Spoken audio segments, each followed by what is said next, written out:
시청자 여러분 안녕하십니까. 이제 10월 22일 밤 시간인데요.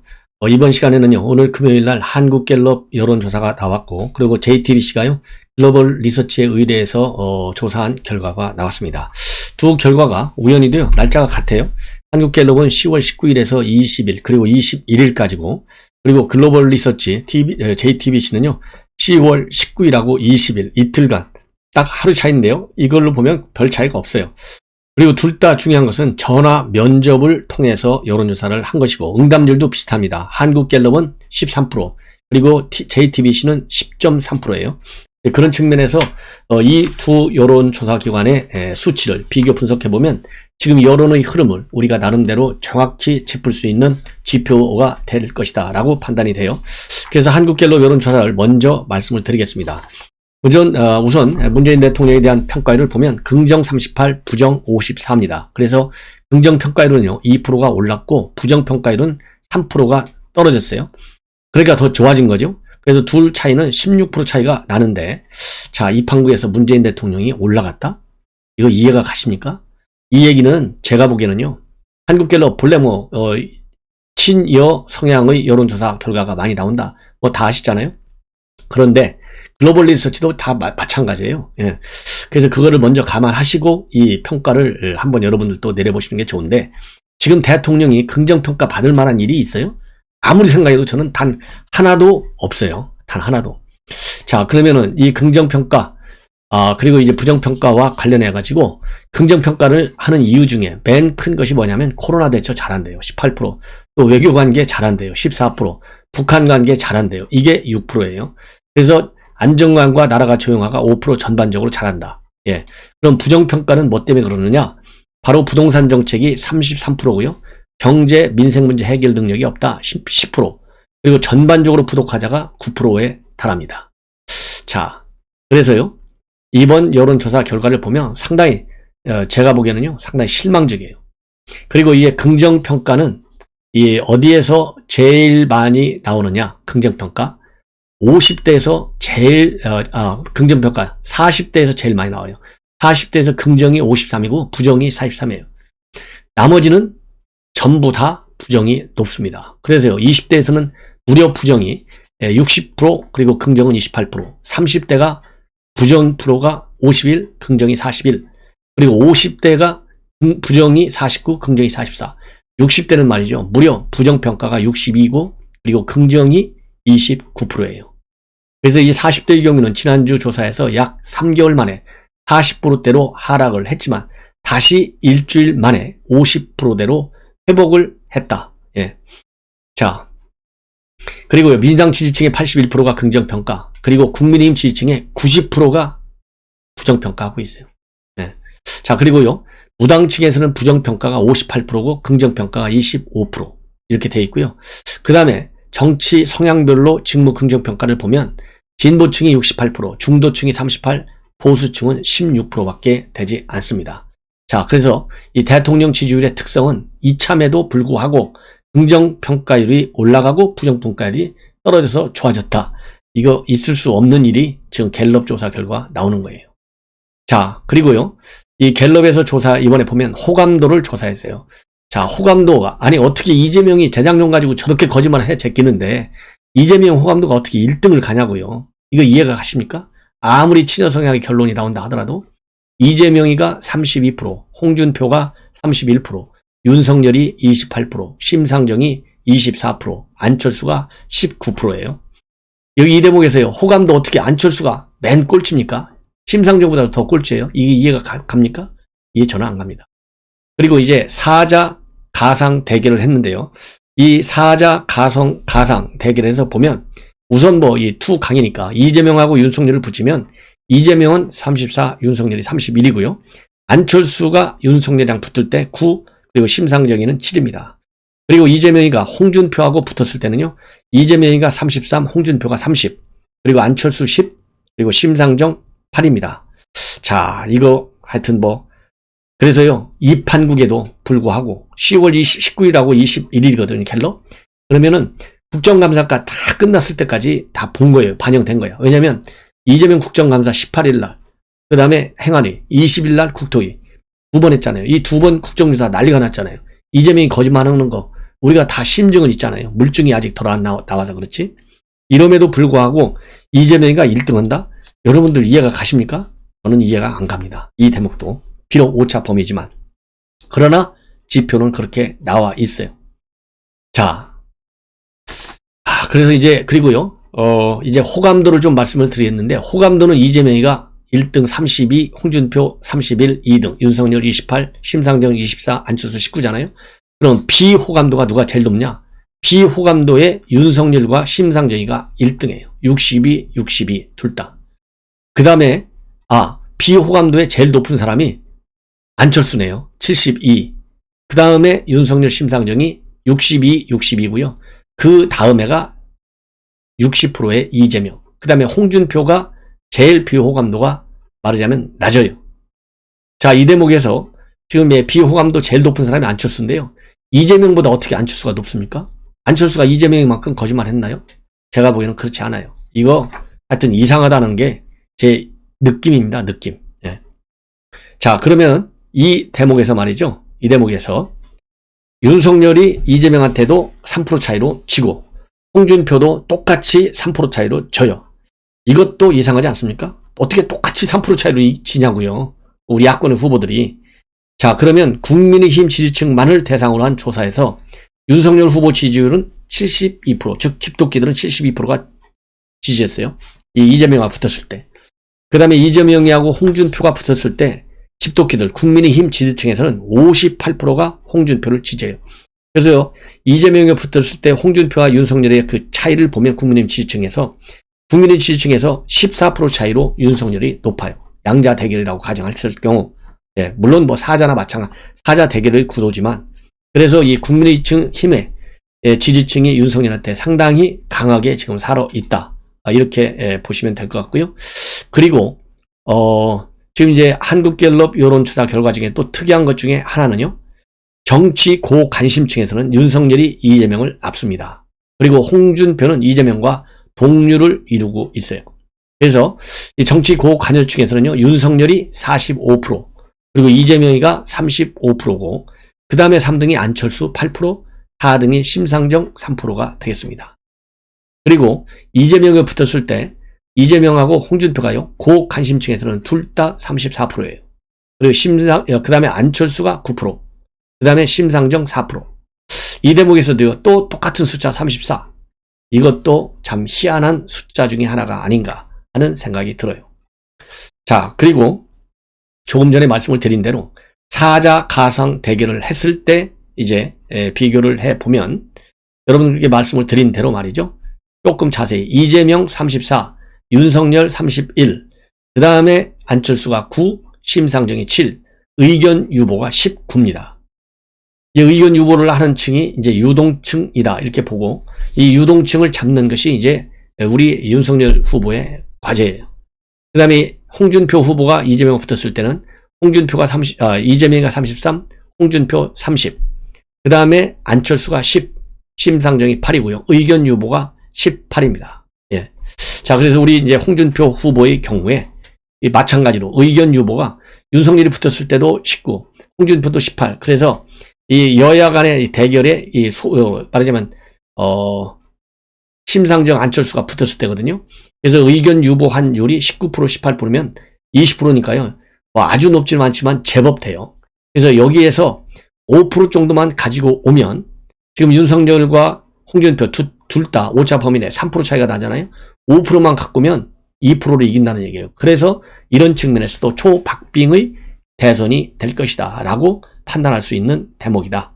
이렇게 판단이 됩니다. 자, 그래서요.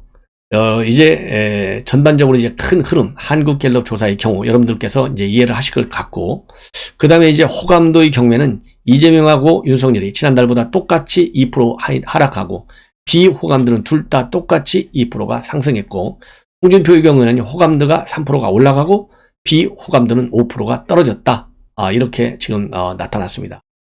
그리고 정당 지지율을 보면 국민의힘이 34%, 민주당은 31%. 그렇게 해서 국민의힘이 3% 정도 지금 높은 걸로 되어 있어요. 그리고 무당층이 25%입니다. 그리고 정의당 4%, 열린민주당과 국민의당이 각각 3%, 그리고 2%로 나오고 있습니다. 예. 자, 이렇게 해서 이 한국갤럽 여론조사 결과, 여러분들께 이제 말씀을 드렸고요. 자, 그 다음에 이제 성별, 연령별 인물의 호감도가 또 나와 있는데, 이건 너무 복잡하니까, 이거는 그냥 생략하도록 하겠습니다. 예. 생략하도록 하겠습니다.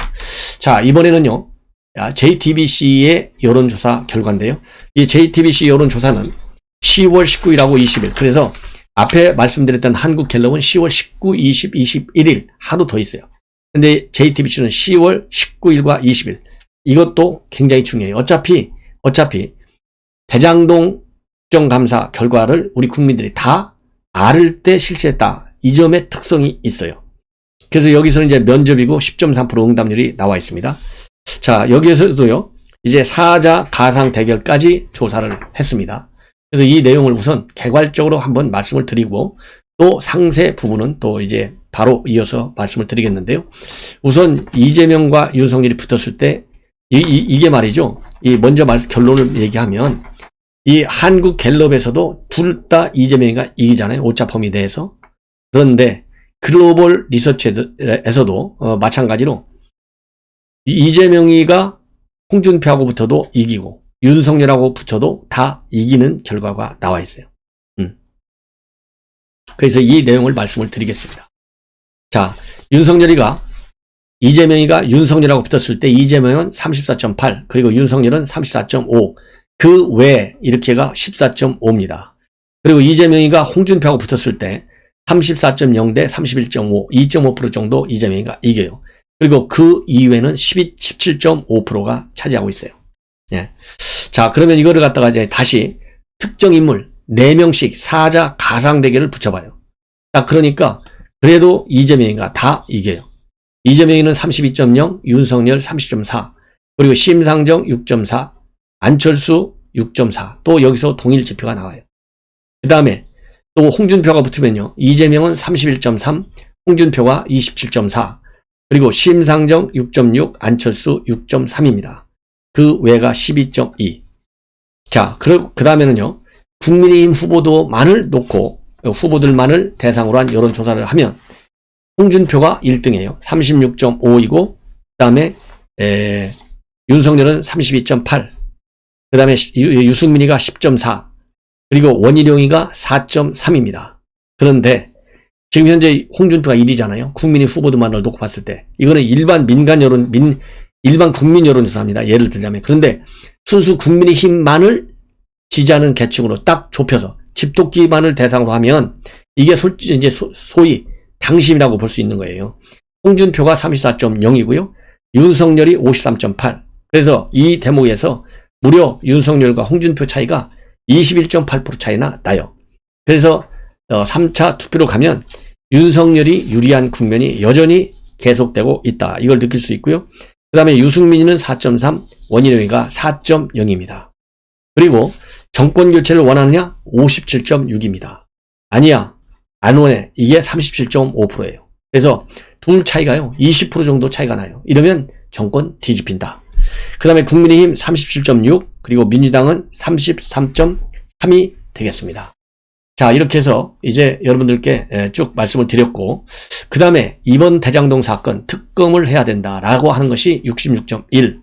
아니야, 검찰 기존 조직을 하면 돼. 이거는 28.8. 그래서 2배 이상 특검을 선호하고 있어요. 네. 그 다음에는 또 국정감사, 이재명 후보의 말이 설득력이 있느냐, 아니면 국민의힘 의원들의 말이 설득력이 있느냐, 이걸 또 물어봤어요. 아주 이색적이에요. 아, 그랬더니 국민의힘 의원들의 말이 훨씬 설득력이 있다. 이게 43.9예요. 그리고 이재명 후보 설득력이 좋다. 이거는 36.3. 그래서 7% 정도로 국민의힘 설득력이 좋다라는 평가를 받았습니다. 예. 자, 그리고요, 대장동 개발 비리, 토건 비리 의혹 이런 거와 관련해서 이재명 후보의 책임이 크냐, 국민의힘 책임이 더 크냐. 왜냐하면 이재명이 하도 국민의힘 게이트라고 주장해야 되니까요. 이걸 물어봤더니 이재명 후보의 책임이 더 크다가 53.3, 국민의힘 책임이 더 크다는 33.2로 20% 정도 높게 이재명 책임을 우리 국민들이 거론하고 있어요. 예. 그 다음에 이제 또 중요한 것 중에 하나 이제 말씀을 드리면 이 양자 대결일 경우에요. 양자 대결일 경우에 과연 그 지지층이 어디에서 오는지 이거를 우리가 한번 살펴볼 필요가 있지 않겠습니까? 자, 그래서 지금 제가 이제 분석해 드리고 싶은 것 중에 하나는 바로 이겁니다. 예. 이재명과 윤석열 이 세부적으로 봤을 때 연령별로 분석을 해보면 말이죠. 20대에서는 비슷합니다. 이재명이 18.0, 윤석열이 20.5. 그리고 30대에서는 이재명이가 높아요. 30대 그리고 40대에서 아주 이재명이가 높아집니다. 그리고 50대까지 이재명이가 높아요. 그러다가 60대가 가면 윤석열 쪽으로 다 기울어요. 예. 이 정도 보시면 되고 지역별로는요. 서울에서는 윤석열이 훨씬 높습니다. 40.2대 27.6. 인천 경기는 이재명이 높아요. 살짝 37.7대 32.6. 충청도에서도 이재명이 높아요. 34.9대 32.6. 전라도 당연히 높죠. 57.5대 13.6. TK에서는 윤석열이 압도적으로 높아요. 42.9대 윤석열 26.5입니다. 그리고 PK에서도 윤석열이 높아요. 41대 28.5. 강원 제주 36.4대 32.8. 윤석열이 높게 나온다. 예. 자, 그 다음에 이제 군소 후보들은 뭐 생략하고요. 이재명과 홍준표가 붙었을 때 34.0대 31.5인데 연령별 분석에 있어서는요. 20대, 30대 이 두 연령층에서는 홍준표가 높아요. 그런데 40대, 50대에서는 이재명이가 훨씬 높습니다. 그러다가 60대로 넘어가면 홍준표가 살짝 높습니다. 그리고 지역별로 보면요. 이제 서울에서는 홍준표가 38.7대 이재명이 27.1. 확실히 서울에서 높아요. 그리고 인천 경기는 당연히 이재명이가 높죠. 38.0대 홍준표 30.6. 그리고 충청권에서도 이재명이가 높아요. 35.9대 30.6. 호남에서도 높아요. 55.1대 17.7. 그 다음에 부울경에서는 당연히 홍준표가 높아요. 34.4홍. 그 다음에 이재명이 26.5입니다. 그런데 강원 제주로 가면 또 이재명이가 높아요. 30.8대 20.1. 네, 이렇게 나오고 있습니다. 자, 이 정도가 되면요. JTBC, 이 글로벌 리서치, 여기에서의 정권 교체가 20% 이상 차이 난다고 하는 점, 이것이 상당히 고무적인 특성 중에 하나다. 이렇게 보여지고요. 또 하나의 특성 중에 하나는 윤석열에 대한 이 국민의 지지층 내에서의 지지율이 절반을 넘고 있는데 반해서 홍준표는 34이기 때문에 19.8%, 거의 20% 차이로 윤석열이 앞서고 있다. 칩토키에서. 이거를 여러분들께서 참고하시면 될 것 같습니다. 자, 이제는 이제 뭐라고 그럴까요? 오늘 전두환 대통령의 발언과 관련된 사과 문제를 가지고 정말 이 사과가 아니냐 아니면 사과냐 이걸 가지고 사과를 하면 사과하고 다르잖아요. 사과할 때는 먹는 사과고 사과를 한다. 그럴 때는 apologize. 죄송합니다. 용서를 비는 이런 표현이에요. 그런데 여기 인스타그램에 반려견에게 사과를 주는 사진이 올라와가지고 오늘 정치권이 난리가 났어요. 그러나 권성동 의원이 이거 본래 인스타그램은 좀 재밌게 하려고 하는 거 아니냐. 그래서 그 재미라는 표현을 쓰는 바람에 또 권성동 의원은 또 후폭풍에 휩싸였다. 이렇게 지금 보도가 나오고 있습니다. 그래서 윤석열 총장의 지금 최종적인 입장문을 보면 모든 책임은 내가 지겠다. 왜냐하면 이거 본인이 다 승인한 건 아니냐. 그래서 상당히 지금 이제 불을 끄려고 노력을 많이 하고 있는 상황입니다. 그래서 윤석열 캠프의 선거대책본부장을 맡았었는데 이 권성동 의원은 어떻게 해서 이제 권성동 의원은 문제가 됐냐면 오늘 아침 일찌감치 방송에 나왔어요. 거기에서 질문을 받았어요. 그런데 분명히 얘기했습니다. 막 자고 일어나가지고 너 제대로 다 읽어보지 않아서 잘은 모르겠다. 그러나 추정해서 말씀을 드리겠다라고 하면서요. 밤새 일어난 일이라 잘 모르는 말 뒤에 첨언하다 보니 실수했다. 이제 인정할 수밖에 없게 됐어요. 그래서 새벽에 벌어진 일이라 이른 아침 라디오 출연 전까지 사실관계를 정확하게 파악하지 못했다. 앞으로 더욱 사려 깊게 임하겠다. 이렇게 재미를 두고 올렸다라는 말 때문에 사과를 하고 나섰습니다. 사과를. 그리고 이러한 권 의원의 발언에 대해서 이 박주민 의원이 또 치고 나왔어요. 갈수록 가관이다. 전두환을 찬양하질 않나. 사과를 했더니 국민을 개에 비유하질 않나. 그걸 지적하자 재미를 더한 거라고 하질 않나. 이렇게 해서 여권에서는 아주 기다렸다는 듯이 지금 난리가 나고 있어요. 그리고 윤석열 캠프 측에서도 입장문을 내고 토리 인스타 계정은 평소 의인화해서 반어적으로 표현하는 소통수단으로 활용했다. 실무자가 가볍게 생각을 해서 사진을 게재했다가 실수를 인정하고 곧바로 내렸다. 앞으로 캠프에서는 인스타 게시물 하나하나 신중하게 게시하겠다. 그리고 시스템도 재정비하겠고 논란을 일으킨 점 깊이 사과드린다. 이렇게 사과를 했습니다. 자, 그럼에도 불구하고요. 후폭풍이 계속되니까 이 토리스타그램 현재는 삭제되어 있고 또 이어서 폭파되어 있는 상황이다는 말씀을 드리고요. 또 윤석열 총장도 별도로 또 입장문을 추가적으로 냈어요. 이 반려견에 사과를 주는 사진이 게재된 것은 무조건 제 불찰이고 국민께 사과를 드린다. 이렇게 입장문을 올렸습니다. 사과 관련된 스토리를 인스타에 올리도록 한 것도 일단 저 아니겠나. 국민이 이렇게 생각할 수 있을 때 올라간 거에 대해서는 제가 챙기지 못한 탓이다. 사과드린다. 캠프 직원이 사과 스토리를 올리겠다는 걸 얘기해주고 내가 승인했으니 여기와 관련된 모든 불찰과 책임은 제가 지는 것이다. 또 누가 찍었느냐 사진 여기에 관해서는요. 캠프 SNS 담당하는 직원이 찍었다고 들었는데 캠프는 아니고 집 근처 사무실에서 찍은 것 같다.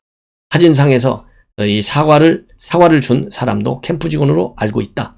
이렇게 입장을 밝혔습니다. 자, 어제 토리스타그램에는 뭐라고 올렸었냐면 오늘 또 아빠가 나무에서 인도사가 따왔나 봐요.